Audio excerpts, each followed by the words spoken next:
बिस्मिल्लाहिर्रहमानिर्रहीम। अस्सलाम वालेकुम डियर स्टूडेंट्स। आज हमारा लेक्चर नंबर 13 है।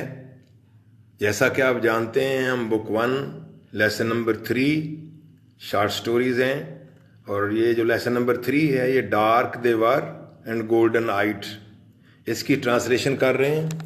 आज के टेस्ट में पिछला कोई टेस्ट चेक नहीं करना आज के लेक्चर में, अलबत्ता आगे मैं दूंगा एंड पर अगला जो टेस्ट होगा वो आप कल हल करेंगे, और कल यानी लेक्चर नंबर 14 में मैं वो आपको चेक करवाऊंगा। तो डार्क देवर एंड गोल्डन आइट की तफसीली कहानी मैंने सुनाई थी आपको, और ये भी बताया था कि ये एक साइंस फिक्शन है, एक फैंटेसी है, ख्याली कहानी है, और तकरीबन 70 साल से भी ज़्यादा अरसा पहले लिखी गई। बैकग्राउंड में जंग अजीम दोम है जिसमें न्यूक्लियर वेपन्स यूज़ किए गए थे। तो मैंने बताया था कि ज़मीन पर भी कुछ लोग इसी ख़तरे से कि दोबारा जौहरी जंग शुरू ना हो जाए, डरते हुए वो मरीख पर चले गए हैं। तकरीबन 1000 के करीब ये लोग थे। सारे बाकी लोग तो इधर उधर घूम गए, लेकिन एक ख़ानदान जो 5 अफराद पर मुश्तमिल है और जिसका head of the family Harry Bittering है, उसका हैरी का खुसूसन वहाँ दिल नहीं लग रहा। वो बड़ा खौफज़दा है, परेशान है कि यहाँ की आबोहवा, यहाँ का माहौल हमें चेंज करके रख देगा। और हम एंड पे जाके स्टोरी के देखते हैं कि वाकई कि डार्क देवर एंड गोल्डन आइड कि इन सब के लोगों के रंग भी काले हो जाते हैं और सुनहरी आँखें हो जाती हैं। वो परेशान है और अपनी बीवी कोरा से कहता है कि चलो हम अपने टिकट लें और वापस चलें, लेकिन वो कहती है कि हैरी नहीं, ऐसे नहीं हो सकता, हम तकरीबन 60 मिलियन माइल्स आ चुके हुए हैं, इसलिए हम वहाँ नहीं वापस दोबारा नहीं जा सकते। तो पेज 18 का लास्ट सेंटेंस था। अब हम पढ़ना शुरू करने लगे हैं बच्चों, किताबें खोल लें। तो last sentence page 18, for heaven से Cora let's buy tickets for home. खुदा के लिए कोरा, चलो हम टिकट खरीदें और घर चलें। लेकिन आगे पेज 19 के स्टार्ट में कोरा ने क्या जवाब दिया, but she only shook her head. उसने महज नफ़ी में अपना सर हिला दिया और साथ ही कहा, one day the atom bomb will fix the earth. एक रोज़ एटम बम ज़मीन को तबाह करके रख देंगे। Fix, destroy, then we will be safe here, फिर हम यहाँ महफूज होंगे। तो आगे से उसने, हैरी ने क्या कहा, सेफ एंड इनसेन। यहाँ तक हमने पढ़ा था। सेन का माना दाना, वाइज, होशमंद, और इनसेन का माना मैड, क्रेजी। वो कहता है कि हम महफूज तो होंगे लेकिन तब तक पागल हो चुके होंगे। अब यहाँ से आगे हमने पढ़ना है नॉनसेंस। नॉनसेंस सेंस का उलट है। सेंस बामानी बात और नॉनसेंस बेमानी बात, यानी रबिश, सिल्ली, फजूल बात। Mister Bittering looked out of the windows. Mister Bittering ने खिड़कियों से बाहर देखा और कहने लगा, we are clean decent people. हम बड़े साफ़ सुथरे सुलझे हुए मुहज़्ज़ब लोग हैं। डिसेंट शाइस्ता, civilised. He looked at his children. उसने अपने बच्चों की जानब निगाह उठा के देखा और बोला, all dead cities have some kind of ghosts in them. तमाम मुर्दा शहर, तबाहशुदा शहर अपने अंदर किसी ना किसी तरह के भूत रखते हैं। घोस्ट, भूत। Phantoms, PHANTOMS, spirits, SPIRITS, spectres, SPECTRES। तो पुराने खंडरात वाले शहर, पुराने तबाहशुदा शहर अपने अंदर किसी ना किसी तरह के भूत ज़रूर रखते हैं। अब इसमें सचमुच वो शायद तवहम परस्त हो रहा है, या ये भी हो सकता है वो कहता हो कि कुछ उनकी यादें होती हैं।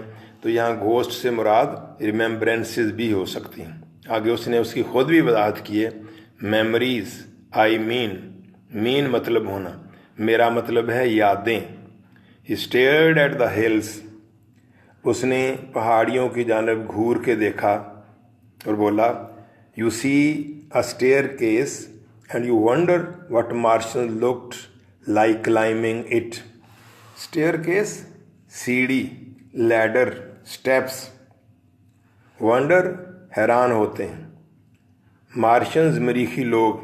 तो बच्चों यहाँ एक तख़य्युल है. अगर आप ज़रा एक लम्हे के लिए रुक के गौर करें, आपसे कहा जाए कि मसलन हज़रत आदम अलैहिस्सलाम का जो मैंने सुना है कि कद 60 गज़ था. अब 60 गज़ 180 फीट बनते हैं और आप में से मैक्सिमम जिसका कद होगा 6 फुट होगा. यानी आप जैसे 30-35 लोग हो जाएं सीधे तो हज़रत आदम का कद बनेगा. अब वो कदम कैसे उठाते होंगे कि एक कदम कहाँ जाता होगा, दूसरा कदम कहाँ जाता होगा. ये बिल्डिंग पे चढ़ने के लिए तो कदम ही उठाते होंगे. तो ये आप इमेजिन करते हैं. इमेजिनेशन जो है वो बंदे को पास्ट में भी ले जाता है, फ्यूचर में भी ले जाता है. ये बहुत बड़ी क़ुव्वत है. इसी से सारी चीज़ें तख्लीक हुई हैं. शायरी या आगे जो भी इन्वेंशंस हैं, डिस्कवरीज़ हैं, वो इसी की बदौलत होती हैं. तो वहाँ के जो स्टेप्स हैं वो शायद बड़े बड़े हैं. सीढ़ियाँ जो बनाई हुई हैं मरीखी लोगों ने. तो हैरी कहता है कि you see a staircase, तुम यहाँ की सीढ़ियाँ देखते हो. And you wonder what Martian looked like, और आप सोचते हो, हैरान होते हो कि मरीखी लोग कैसा लगते होंगे. क्लाइंबिंग इट, इस सीढ़ी पे चढ़ते हुए कि एक कदम यहाँ, एक कदम वो, 10 फुट दूर, तीसरा वो आगे. तो आप सीढ़ियों को देखते हो और आप हैरान होते हो कि मरीखी लोग इस सीढ़ी पे चढ़ते हुए कैसा लगते होंगे. यू सी मार्शन पेंटिंग्स, तुम मरीखी तस्वीरों को देखते हो. अब उन खंडरात में कुछ पेंटिंग्स की हुई हैं. पेंटिंग्स क्या हो गया? Portraits, PORTRAITS, pictures. तो आप मरीखी तस्वीरों को देखते हो. And you wonder what the painter was like, आप हैरान होते हो कि इनका मुसव्वर कैसा होगा. You make a little ghost in your mind, आप अपने दिमाग में एक छोटा सा भूत बना लेते हो. यानी उसकी एक तस्वीर बना लेते हो. एक ह्योला, छोटी है के साथ ह्योला सा आपके जहन में आ जाता है, उसकी पिक्चर आ जाती है. अ मेमोरी यानी एक याद. इट्स क्वाइट नेचुरल, ये कुदरती बात है. इमेजिनेशन, इसी को तो तख़य्युल कहते हैं. इमेजिनेशन, तसव्वुर, तख़य्युल, फैंसी. ही स्टॉप्ड, इस पर वो रुक गया. You haven't been prowling up in those ruins have you, बच्चों से मुखातब होकर कहता है. You haven't been prowling, prowl चोरी छुपे घूमना फिरना. Wander about, roam, ROM, roam about. Loiter, LOITRE, loiter about. Ruins, खंडरात. बच्चों देखो, तुम कहीं इन मरीखी खंडरात में तो नहीं घूमते फिरते रहे. हैव यू, है, देखो. तो आगे से जवाब क्या मिलता है? नो पापा. David looked at his shoes, नहीं पापा, डेविड ने अपने जूतों की जानिब देखा. See that you stay away from them, ख्याल करना, ये हुक्मिया जुमला है, इम्पेरेटिव. ख्याल करना, that you stay away from them, कि इन खंडरात से परे ही रहना. पास द जैम, जैम का यहाँ माना difficult times, plight, predicament, PLIGHT. Pass the jam, ये मुश्किल वक्त यूं तू गुजारो. Just the same, just the same के दो माने हैं. फिर भी, इसके बावजूद, लेकिन यहाँ माना होगा कि जस्ट द सेम, ऐसा ही होगा. बिल्कुल अब्बा जी, ऐसा ही होगा, आपके हुक्म पे अमल किया जाएगा. सेड लिटिल डेविड, नन्हे डेविड ने कहा. आई बेट समथिंग हैपन्स, बेट शर्त लगाना, मैं शर्त लगाता हूँ कि कुछ हो रहा है, यानी कुछ ना कुछ वाक़या होने वाला है. समथिंग हैपेंड दैट आफ्टरनून, उस शाम कुछ हो ही गया, वाक़या रूनमा हो ही गया. क्या हुआ? Lara stumbled through the settlement. Settlement जब भी स्टूडेंट्स इस कहानी में आएगा तो ये वो बस्ती है जो ज़मीनी लोगों ने आके यहाँ बनाई है. उन्होंने अपने स्टाइल में घर बनाए हैं. आपको पता है कि इन लोगों ने भी एक वाइट कॉटेज बनाई थी. तो ये बस्ती, आबादी, विलेज, हैमलेट. स्टम्बल्ड आपने पहली शॉर्ट स्टोरी में भी, नारमा वाली कहानी में भी पढ़ा था कि टू मूव स्टैगरिंगली, डगमगाते हुए, लड़खड़ाते हुए चलना। लारा स्टम्बर्ड थ्रू में से, Lara stumbled through the settlement crying. Lara डगमगाती, लड़खड़ाती, गिरती पड़ती बस्ती में से आई, क्राइंग रोते हुए। She dashed blindly on to the porch. Dash तेजी से आना, रश्ड, रैन। ब्लाइंडली अंधाधुंध, ऑन टू कंपाउंड प्रोपोजिशन है, हरकत करके ऊपर आई। पोर्च क्या होता है बताया गया, ड्योढ़ी, यानी दो दीवारें हों, ऊपर छत हो, तो ये रूफ्ड एंट्रेंस होता है। तो वो she dashed blindly on to the porch, वो अंधाधुंध तेजी से ड्योढ़ी के ऊपर चढ़ आई। आते क्या कहती है, mother, father, the war, earth. She sobbed, sob सिसकियाँ लेना। सिसकी क्या होता है, वो छोटे छोटे बच्चे जैसे मार खा के आए बाहर से तो रोते हैं, तो सॉबिंग वीपिंग हो गया। तो आते ही लारा कहने लगी, अम्मा, अब्बा, जंग, ज़मीन। तो she has got a broken speech, she is not properly articulating her sentences. तो स्पीच आप देख रहे हैं कि उसकी ब्रेक हो रही है, रोते रोते कह रही है कि अम्मा, अब्बा, ज़मीन, जंग, जंग छिड़ गई है। A radio flash just came, radio flash, flash bulletin, news, अभी अभी रेडियो पर खबर आई है। Atom bombs hit New York, hit यहाँ सेकंड फॉर्म है। एटम बॉम्ब्स ने न्यूयॉर्क पर हमला कर दिया। All the space rockets have blown up, blown तबाह कर दिए गए, एक्सप्लोडेड ख़त्म हो गए। खला में आने वाले तमाम रॉकेट बर्बाद कर दिए गए हैं। No more rockets to Mars ever, मरीख पे कभी और कोई रॉकेट नहीं आएंगे, एवर कभी भी नहीं आएंगे। यहाँ से मायूसी फैल रही है। पहले तो थोड़ी बहुत उम्मीद थी कि हम वापस चले जाएंगे, लेकिन अब जब ये पता चला कि ज़मीन पर तमाम रॉकेट जंग के नतीजे में ख़त्म हो चुके हैं, तो वो परेशान होंगे। Oh Harry, the mother held on to her husband and daughter, ये परेशानी का इजहार हो रहा है। ओ हैरी, माँ ने पकड़ लिया अपने खामंद को और बेटी को, जैसे गले नहीं लग लेते, हग करते हैं, एम्ब्रेस करते हैं, तो माँ ने अपने खामंद को और बेटी को पकड़ लिया। Are you sure Laura, asked the father quietly, quietly खामोशी से, आहिस्ता से पूछा, लारा क्या तुम ठीक कह रही हो, क्या यकीनी बात है? श्योर, यकीनी बात है। अंग्रेज़ लोग ये पूछने के लिए ना कि कोई मजाक तो नहीं कर रहे, तो आर यू श्योर कहते हैं। तो लारा क्या तुम सही कह रही हो? इसके जवाब में लारा वेप्ट, लारा रोने लगी।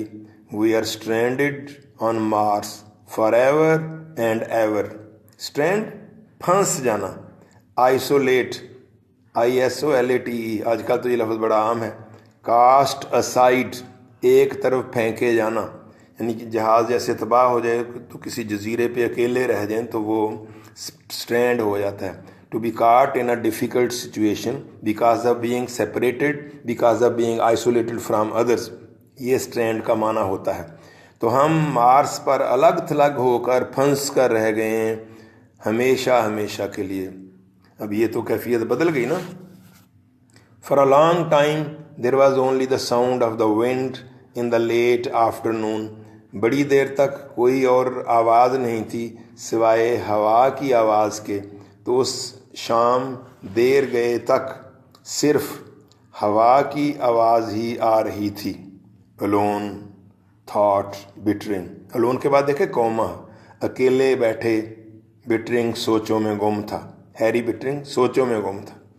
ओनली 1000 ऑफ अस हियर, सिर्फ हम 1000 लोग यहाँ आए। नो वे बैक, नो वे, नो वे, वापस जाने का अब कोई रास्ता नहीं रहा, कोई तरीका नहीं रहा, कोई तरीका नहीं रहा। ये मायूसी और परेशानी। Sweat poured out from his face and his hands and his body, poured उंडेलना, flowed out, gushed out, पसीना उसके चेहरे से, उसके हाथों से और उसके जिस्म से फूटने लगा। He was drenched in the hotness of his fear, drenched भीग जाना, भीग जाना, to be wet, to be soaked, SOAKED, hotness गर्मी, वह अपने ही खौफ की गर्मी में भीग गया। He wanted to strike Laura, उसका जी चाह रहा था कि लारा के खींच के थप्पड़ मारे। क्राई, ये बच्चों क्राइड दिया हुआ है मेरी बुक में और आपके पास भी होगा, लेकिन ये गलत है। क्यों कि ये पास्ट इंडेफिनिट नहीं है, एक्चुअली वांटेड के साथ फर्स्ट फॉर्म आनी है। तो उसका जी ये चाह रहा था कि यूं करे, लेकिन उसने ऐसा किया नहीं। अगली लाइन में आपको पता चलेगा। He wanted to strike Laura, जिसने इतनी बुरी खबर ला के दी है, तो उसका जी चाह रहा था कि लारा की पिटाई करे, कराई और चिल्ला कर ये कहे, यानी उसका जी चाह रहा था कि वांटेड टू कराई, कि वो चिल्लाए। नो, नहीं, यू आर लाइंग, तुम झूठ बोल रही हो। The rockets will come back, rockets ज़रूर वापस आएंगे, ये उसका जी चाहा, लेकिन उसने ऐसा किया नहीं। इंस्टेड, इसकी बजाय, he stroked Lara's head against him and said. अच्छा, स्ट्रोक का लफ्ज़ आपको स्टूडेंट्स मिसलीड ना करे। स्ट्राइक की फॉर्म है स्ट्राइक, स्ट्रक, स्ट्रक, ये ज़ोर से मारना, डंडा मारना, थप्पड़ मारना, कुल्हाड़ी मारना, ये स्ट्राइक कहलाएगा। लेकिन स्ट्रोक यहाँ पास्ट इंडेफिनिट है, सेकंड फॉर्म है, और इसकी पहली फॉर्म स्ट्रोक होगी। ये हल्का सा प्यार से हाथ लगाना होता है, जैसे आप बच्चों को नहीं खेलने के लिए हल्का सा उनके गालों पे, सर पे हाथ लगा देते हैं, इसको स्ट्रोक कहते हैं। तो उसका जी चाहा कि लारा की पिटाई करे और चिल्लाकर ये कहे कि नहीं तुम झूठ बोल रही हो, लेकिन उसने ऐसा किया नहीं। इसकी बजाय he stroked Lara's head against him, उसने लारा के सर को हाथ प्यार से मारकर अपने सीने के साथ लगाया। एंड सेड, और कहने लगा, the rockets will get through someday. Get through यहाँ अराइव, आना, एक रोज़ रॉकेट ज़रूर आएंगे, मतलब हमें परेशान नहीं होना चाहिए। Father, what will we do, बेटी पूछ दी है, अब्बा जी तब तक हम क्या करेंगे? तो आगे से जवाब मिलता है, go about our business, go about to be busy with, हम अपना कारोबार करेंगे, कारोबार में मसरूफ़ रहेंगे। ऑफ कोर्स, बेशक हम अपना कारोबार करेंगे। Raise crafts and children, raise पैदा करना, नर्चर करना, NURTURE, raise crafts and children, फसलें पैदा करेंगे, बच्चों की नशोनमा करेंगे। वेट, इंतज़ार करेंगे। Keep things going, things English का बड़ा खूबसूरत लफ्ज़ है और इसका बेहतरीन तर्जमा हालात होता है, मामलात होता है। कीप थिंग्स गोइंग, हालात को ऐसे ही जारी और सारी रखेंगे। अनटिल द वॉर एंड्स, यहाँ तक कि जंग ख़त्म हो जाए। And the rockets come again, और रॉकेट दोबारा हमारे यहाँ मरीख पर आ जाएं। The two boy stepped out on to the porch, दोनों लड़कों ने, लड़के कौन कौन से वाला स्टूडेंट्स आपको नाम याद होंगे, डैन और डेविड, दोनों बच्चों ने बाहर ड्योढ़ी पर कदम रखा। Children, he said, sitting there, looking beyond them, beyond का माना परे, दूर, फार साइड ऑफ, वो परली जानब। तो बच्चों से मुखातब होकर कहने लगा, सिटिंग देयर, वहाँ बैठते हुए, और लुकिंग बियॉन्ड देम, बच्चों से मुखातिब ज़रूर है लेकिन बच्चों को नहीं देख रहा, उसकी निगाह बच्चों से आगे दूर कहीं जा रही है। बच्चों, I have something to tell you, मुझे आपसे कुछ कहना है, मुझे आपको कुछ बताना है। बच्चे आगे से क्या कहते हैं, वी नो, दे सेड, वो बोले हमें पता है। He looked with डिसमे eight their house, क्योंकि डरा हुआ तो पहले भी है और क्लाइमेटिक चेंजेस आ भी रही हैं, वहाँ की आबोहवा ऐसी है कि जिससे घर का हुलिया भी बिगड़ता जा रहा है। ही looked eight with डिसमे eight their house, डिसमे पहले भी आया था नारमा वाली कहानी में भी, डिसअपॉइंटमेंट, ग्लूम, सैडनेस, उसने बड़ी मायूसी से अपने घर की जानब देखा। इवन द हाउस, इवन का माना हत्ता के, या भी, हमारा घर भी, यानी इसको भी नुकसान पहुंच गया। The wind has done something to it, या द विंड हैज़ है, the wind has done something to it, हवा ने इसका भी नुकसान कर डाला है। The air has burned it, गर्म हवा ने इसको जला डाला है। द फॉग एट नाइट, रात के वक्त, फॉग धुंध, मिस्ट, MIST, धुंध ने हमारे घर का नुकसान कर डाला है। द बोर्ड्स, लकड़ी के तख्ते, फट्टे वगैरह जो होते हैं। All warped out of shape, warp का माना टेढ़े मेढ़े हो जाना। ये बच्चों यूं है जैसे कोई आप गत्ता या कोई गीली लकड़ी बाहर धूप में बारिश के बाद चारपाई पड़ी रहे, कोई गत्ता पड़ा रहे, तो वो जो धूप लगने के बाद टेढ़ा मेढ़ा मेढ़ा हो जाता है ना, उसको वार्प आउट कहते हैं। डी शेप हो जाना, डैमेज हो जाना, ट्विस्ट हो जाना। तो वो घर की तरफ देखकर कह रहा है द बोर्ड्स, इसके तख्ते वगैरह भी, all warped out of shape, सबकी शक्ल बिगड़ गई, सबके हुलिये का सत्यानाश हो गया। It is not an Earthman's house any more, any more मज़ीद, अब नहीं, अब ये ज़मीनी इंसान का घर नहीं रहा, इसका तो हुलिया शक्ल बिगड़ चुकी है। बीवी आगे से कहती है ओह योर इमेजिनेशन, ओह बस ये आपका तख़य्युल है, ऐसी कोई बात नहीं है। He put on his coat and tie, put on पहनना, उतारने की क्या इंग्लिश होगी बच्चों? पुट ऑफ नहीं, टेक ऑफ। पुट ऑफ तो टाल मटोल करना होता है। Do not put off till tomorrow what you can do today, कल पर आज का काम मत डालो, वो होता है पुट ऑफ। तो पुट ऑन से कहीं ये ना निकाल लेना माना कि पुट ऑन पहनना है तो पुट ऑफ उतारना होगा। उतारने की इंग्लिश टेक ऑफ है, और वो जहाज़ का उड़ना भी है टेक ऑफ। उसने अपना कोट पहना और टाई पहनी। I am going in to town, मैं कस्बे में जा रहा हूँ, शहर में जा रहा हूँ। We have got to do something now, अब चूँकि हम यहाँ फंस तो चुके ही हैं, तो जब तक कोई सलूशन नहीं निकलता, जब तक कोई जहाज़ नीचे से नहीं आ जाते, उस वक्त तक हमें इधर ही रहना होगा और कुछ ना कुछ करना होगा। We have got to do something now, अब हमें कुछ करना होगा। आई विल बी बैक, मैं जल्दी जल्दी वापस आ जाऊँगा। Wait Harry, his wife cried, उसकी बीवी बोली हैरी ज़रा ठहरो। बेटे नेक्स्ट पेज पे एक लाइन से पढ़ लें, पेज 20 पे। बट ही वॉज गॉन, लेकिन वो जा चुका था, यानी वो इंतज़ार नहीं कर रहा। और अब वो क्या करेगा? इतना डरा हुआ है कि वो जो बाकी लोग हैं जो 1000 के करीब आए हैं उनके पास जाएगा, उन्हें कहेगा कि वह उठो रॉकेट बनाओ, वरना यहाँ रहे तो सारा हुलिया वुलिया बदल जाएगा। स्टूडेंट्स, हमें एहसास है कि ये पैसे वे में आपको स्टडी करना पड़ रहा है, लेकिन अगर आप समझदार हैं, वक्त की कदर कर रहे हैं, तो हमको बहुत ज़्यादा नहीं पढ़ा रहे, आपको इतना कुछ तो करना ही पड़ेगा। और बल्कि मैं तो ये एडवाइस करूँगा कि आपको मौका मिला हुआ है, इससे फ़ायदा ज़रूर उठाएं। आगे माशाल्लाह रमज़ान शरीफ आ रहा है, थोड़ा थोड़ा हम पढ़ते जा रहे हैं, कुछ ज़्यादा नहीं पढ़ रहे, आखिर पे कुछ छुट्टियाँ भी कर देंगे, लेकिन थोड़ा थोड़ा पढ़ना ज़रूर जारी रखें कि hard work is the key to success. आज के लेक्चर में हमने सिर्फ जो है पढ़ना है और कल के लिए मैंने टेस्ट देना है, तो बच्चों वो टेस्ट आप हल करेंगे। कल मैं इंशाल्लाह वो चेक भी करवाऊंगा और आगे भी 1 पेज बढ़ाऊंगा, 1-1.5 पेज जितना भी हो सका। अस्सलाम वालेकुम, जज़ाकल्लाह, अल्लाह आपको खुश रखे।